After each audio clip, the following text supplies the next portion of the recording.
mujer que escribe de mujeres también para hombres. Refleja esa pasión por el arte que solo alguien que la ha vivido de cerca puede plasmar. Y a lo mejor no necesitamos nada mucho más allá que estar vivos. Yo viví entre personas cuya pasión era contar historias. No, por supuesto no se sentaron a escribirlas, más que mi papá. Ángeles Mastretta tiene una sensibilidad especial para tratar, sobre todo temas relacionados con los sentimientos. Y nos educaron a nosotros todos en la idea de que tener una historia era como tener un anillo elegante o como peinarte de manera excepcional o como llegar con un trofeo. Las historias eran trofeos. Cuando yo leí la primera vez Ángeles Mastretta era como descansar por fin del intento de un caos en el texto. Así que yo crecí haciendo eso y luego, claro, aprendí a escribir leyendo.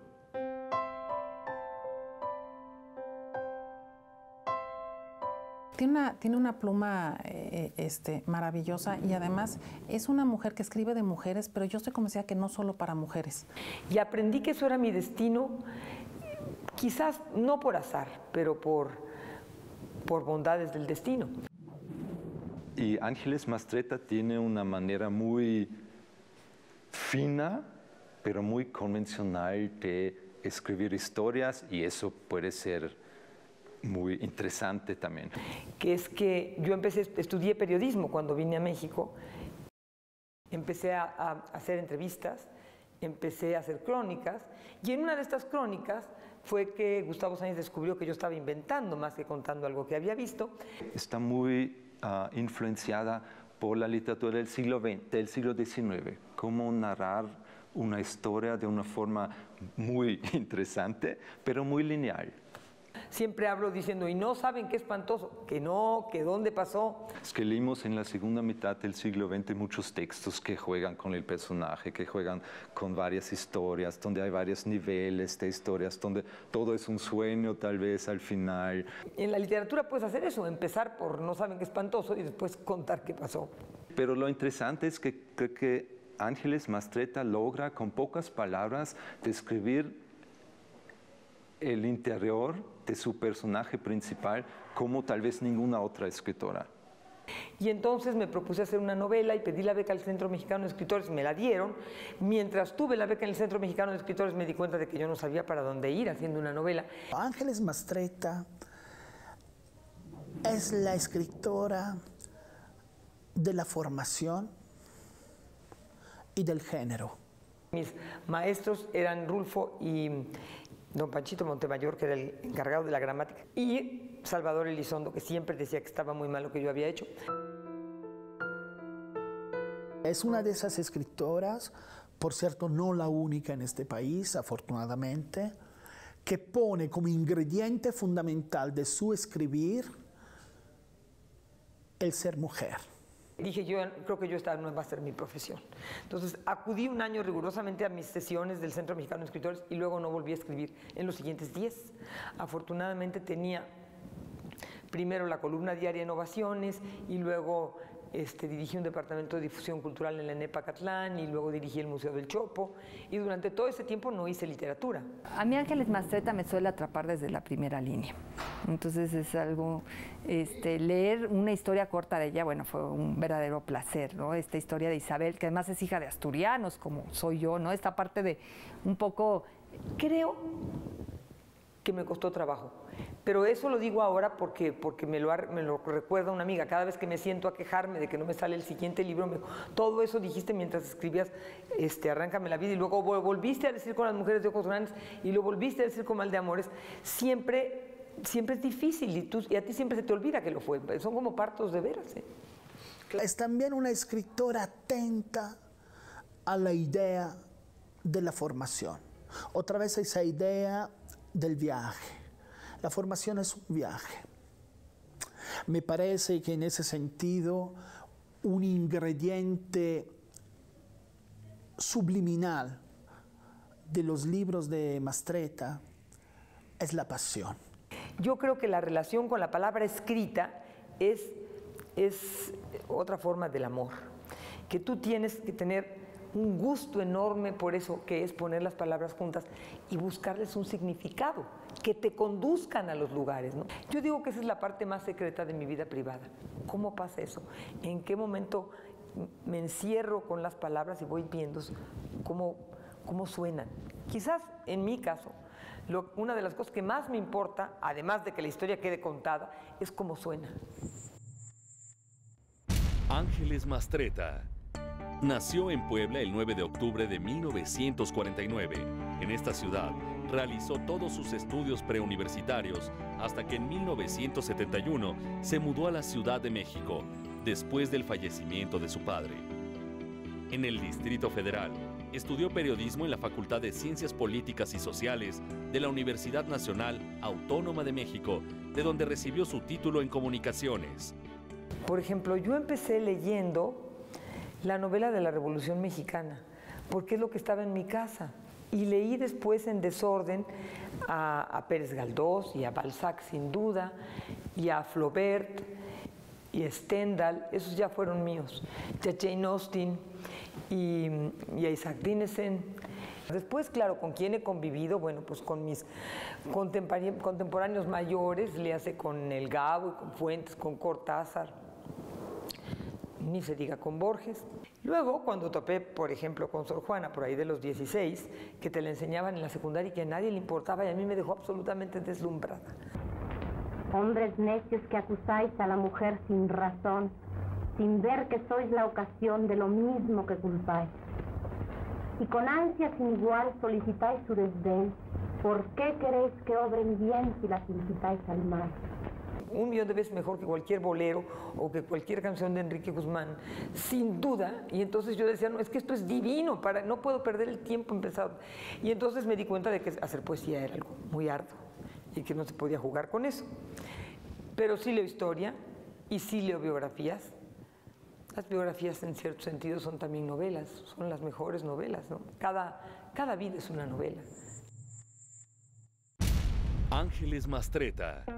Su entrada a las letras se da cuando comienza a escribir como periodista para la revista mexicana 7 y en el periódico vespertino Ovaciones. Colaboró en periódicos y revistas como Ovaciones, Excelsior, 1+1, La Jornada y Proceso. Bueno, yo tomé clases de baile, ¿qué te diré? De los 4 años a los 20. 1, 2, y lo cambio, papá. Y entonces aprendí toda esta cosa, toda esta relación que puede tener una bailarina con su arte. Y regreso, fraseo 2, 3, repitamos lento, y torso, 2, 3, cintura, ¿qué? Y regreso. Y entendí, por ejemplo, el tamaño de disciplina que es, el tamaño de fervor que hay que poner. Tuve una muy amiga que bailaba divino y que llegó a entender eso perfectamente porque a eso se dedicó, cuya historia terminó de manera trágica. Se suicidó después de un mal amor. Y entonces, como yo siempre quiero que las cosas terminen de otro modo, y dice un crítico literario que si yo hubiera escrito Madame Bovary, ella no se hubiera suicidado.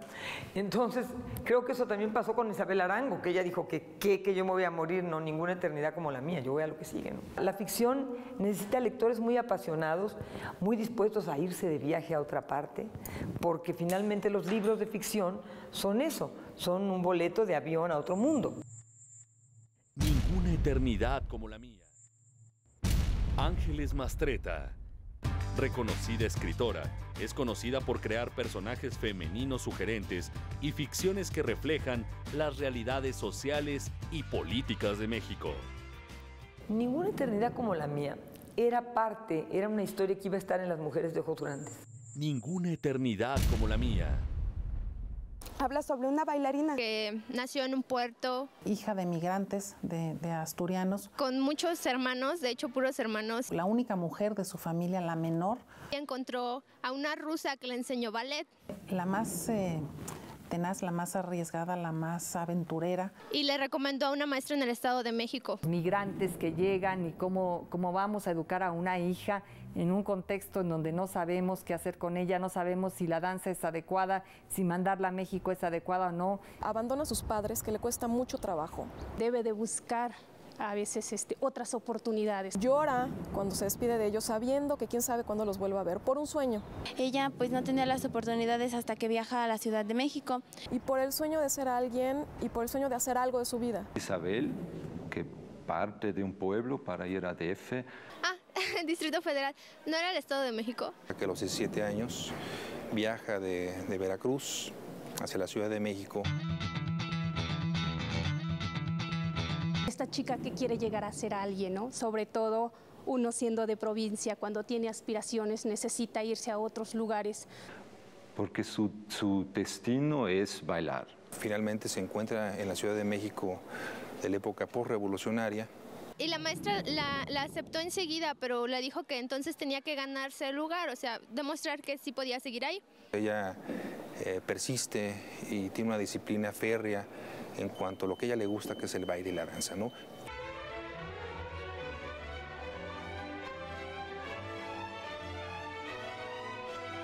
Entonces ahí lo que le interesa es bailar, pero se pierde, ¿no? Es también un poco la historia de una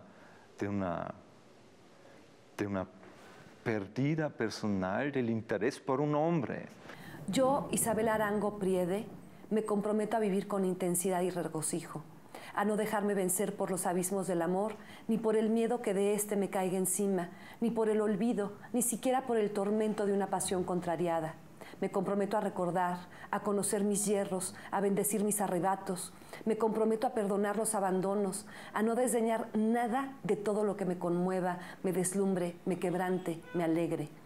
Larga vida prometo, larga paciencia, historias largas, y nada abreviaré que deba sucederme, ni la pena ni el éxtasis, para que cuando sea vieja tenga como deleite la detallada historia de mis días. Ninguna eternidad como la mía. Le encanta el baile, le encanta la danza y llega a ser la mejor de la academia de su clase, y eso hace que se llegue a fijar en ella Javier Corsas. A él le gustó mucho ella, le pareció que bailaba muy bien, le gustó cómo bailaba. ¿Verdad? Un poeta aficionado. Que la seduce desde que lo ve. ¿Qué hace uno con la vida de uno cuando algo te arrastra? Cuando encuentras algo que te apasiona. Llegó y le dijo que ella bailaba bien y que si la invitaba a cenar o a comer. Se enamora de tal forma que es capaz de dejar la pasión de su vida, que es la danza, ¿no? Ella le dijo que a comer al día siguiente. La seducción es brutal, ella se enamora, se entrega completamente. Y la señora con la que vivía le decía que no fuera a perder el baile de vista y todo esto. Pues ella estaba estudiando ballet y aparte de su carrera, pues ella deja esas dos carreras, deja todo, su familia, todo por irse con él y seguirlo. Es capaz de irse con este poeta, vivir una aventura. Sus papás de ella le dicen que no entregue absolutamente todo. Fue con él y pelearon un rato, pero a pesar de que ella se quería ir, se quedó. Él estaba enamorado, pero no como ella. Y que pues finalmente pues llegan a ser pareja, llegan a ser novios. Pareciera ser una vida, pero también transcurre en un periodo muy breve. Son 2 años, cuando más. El hombre pues, finalmente no pintaba para ser tan bueno como ella. Resulta que el poeta encuentra que no va a durar mucho tiempo aquello, porque la verdadera pasión de Isabel es la danza, no es él.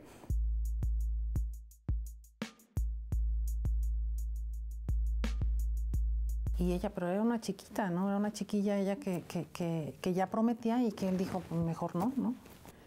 Y tiene la cobardía o la valentía, no lo sé, para dejarla y dejar que termine con su gran pasión, ¿no? La abandona justamente por eso, por la posibilidad de éxito de ella, ¿no? Le dice que la va a dejar después de que ella lo llevó al puerto y le presentó a su familia y convivió mucho con él y vivieron muchas cosas juntos. Y la deja. Ella se deprime demasiado, entra en una depresión muy fuerte. Y ella se puso muy triste. Pero él ya no se va a España. Bueno, en su clase de ballet, de hecho, bailó muy bien porque estaba muy, muy triste. Regresa y le dice que regresen, pues que la ama y que necesita estar con ella. Y al terminar la clase, llegó él por ella. Y ella lo acepta y nuevamente deja todo por estar con él. Y él se va nuevamente, pero ahora sí se va definitivamente. Se le rompe su corazón por primera vez y eso es una situación que refleja la vida de cualquier chava, de cualquier mujer en cualquier parte del mundo. Después de esa impresión tan fuerte que tiene, pues al día siguiente se levanta y va a las clases. De amor nadie se muere, pero cómo duele. Llega tarde, desde luego le llama la atención la maestra que era muy rígida, su profesora de baile. Decía mala porque, bueno, insensible. Toda esa pasión que ella no puede concretar en una relación amorosa con su pareja, sí la vuelca hacia su trabajo y hacia el baile. Ella se deprime tanto, pero tanto, que lo único que hace es bailar. Y baila como nunca lo había hecho, de una manera impresionante. Finalmente, bueno, es arte también. Ella vuelca toda pues este amor, ¿no? Y esta necesidad de volcarse en algo o en alguien en el baile. Su maestra le dice que si era necesario el que le pasara eso para bailar, estupendo, que fue estupendo, pues está bailando como nunca. Ya perdió esa hermosísima inocencia de sentirte completamente destrozada porque se te va lo que más querías. Ella le pidió que la llevara a los volcanes, a ella le gustaban mucho los volcanes. Deja de llorar de repente y empieza y ve los volcanes de nuevo. El Popocatépetl es Tlaxíhuatl. Se enamoró de los volcanes, le gustaban muchísimo. Habla sobre la eternidad, o sea que lo más cercano a la eternidad son los volcanes. Y bueno, esta metáfora de los volcanes también, ¿no? De estos volcanes eternos, ¿no? Y este amor como una eternidad. Van y ven unos volcanes y él le dice, ¿sabes qué? No hay mal ni dolor que dure una eternidad. Y lo que le contesta ella, sí, es cierto, pero ninguna como la mía. Perdió al amor de su vida y nos lo cuenta como si fuera el amor de su vida. Pero ella no dejó de bailar. Ninguna eternidad como la mía. Ángeles Mastretta. A lo largo de su trayectoria, formó parte del consejo editorial de la revista Nexos, otra de las publicaciones donde tuvo su columna literaria. Yo quería contar la historia de una mujer. Quería contar un amor corto, un amor que empieza y acaba con enorme intensidad. Es un personaje un poco ajeno a nuestra cotidianidad, una bailarina. No abundan tanto las bailarinas, menos las brillantísimas, las excepcionales. Y entonces se me apareció esta mujer que en mi cabeza se parecía un poco a mi amiga Cintia.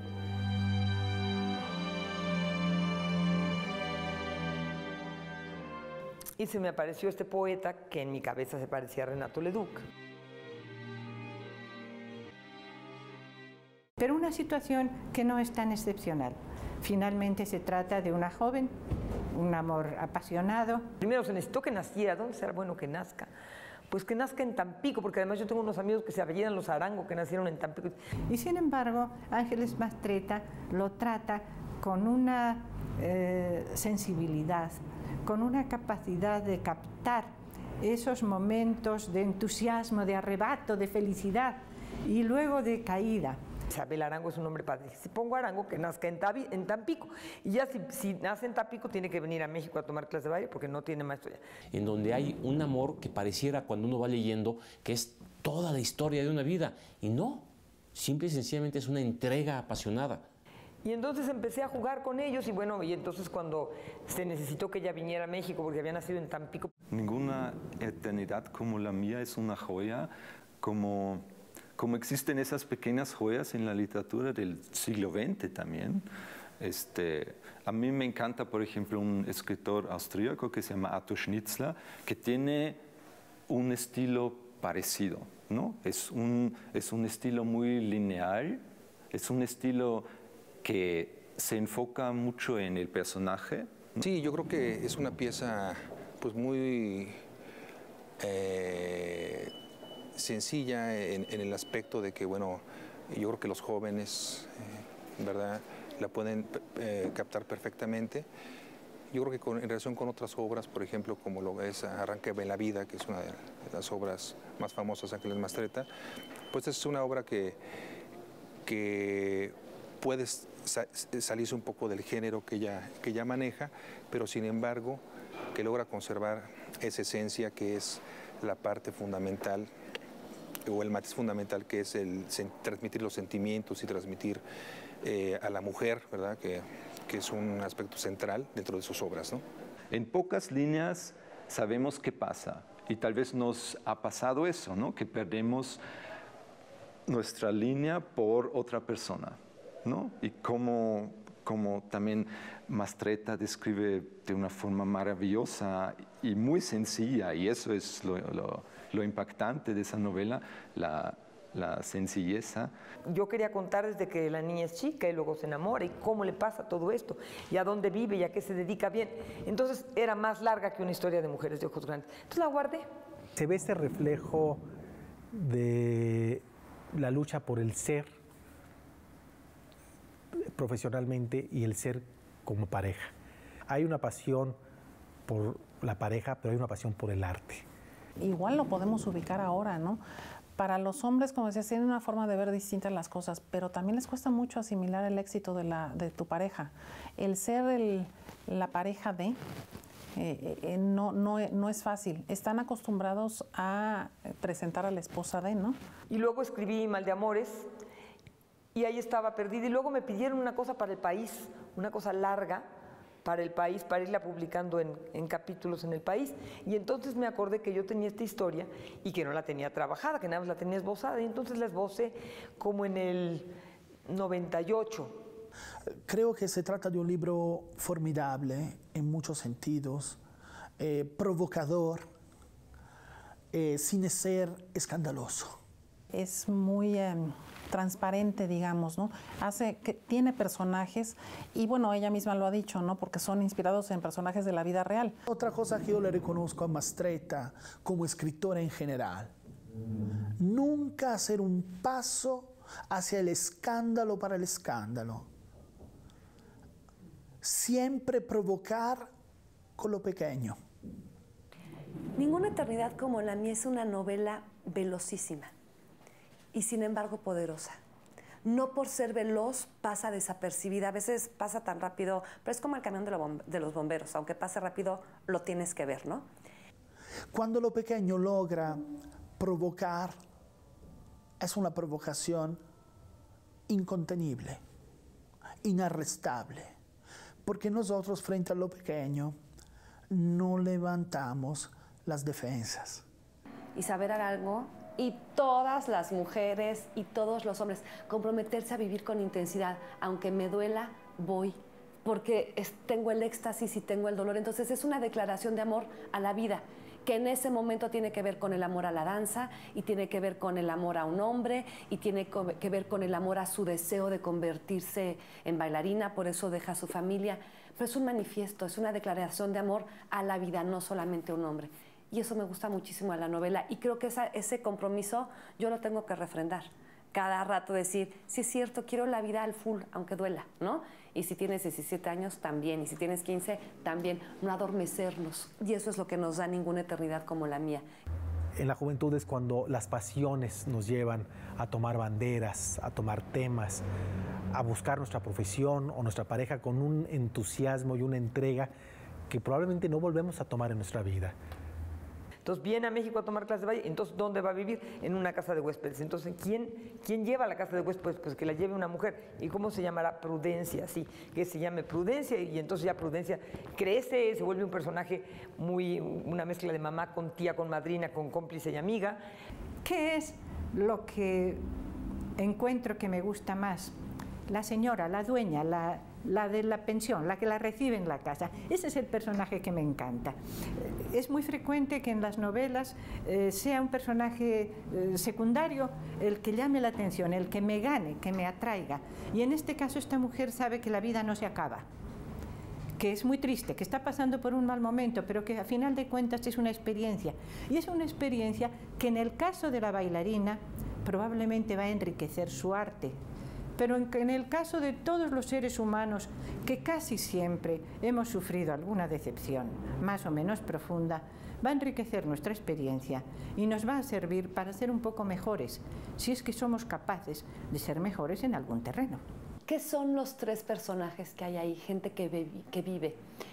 Hay una escena que me gusta muchísimo cuando llega Isabel tardísimo de que se corrió una parranda tremenda con el ahora novio en turno. Y le dice, ven, siéntate que te quiero explicar de qué se trata. Es muy lindo que no hay un solo juicio de valor. Ese personaje se pierde, ¿no? Y creo que nos encontramos también, no solo mujeres se encuentran en ese personaje de Isabel, sino también hombres, ¿no? A veces nos perdimos por otra persona. Y la autora describe esa relación, ¿no? Cómo funcionamos en relaciones muy bien. A mí me costaba trabajo hacerme la idea de que estaba otra vez leyendo una novela, un suceso que se desarrollaba a principios del siglo XX, porque podría ser ubicada actualmente, ¿no? Podía ubicarse hoy día. Yo creo que poner al alcance de la gente los libros, que la gente se acerque a ellos con naturalidad, con la naturalidad con que se acerca a un programa de tele o a una pelota de fútbol o a una muñeca. No, yo no creo que la lectura tenga que ser un hábito. O sea, no es una cosa que se inculca, es una cosa que se ofrece. La gente tiene que saber que la lectura es un placer, no una obligación. Y cuando encuentren que en lugar de estar haciendo la tarea, están fascinados con lo que hacen, entonces se van a quedar siendo lectores.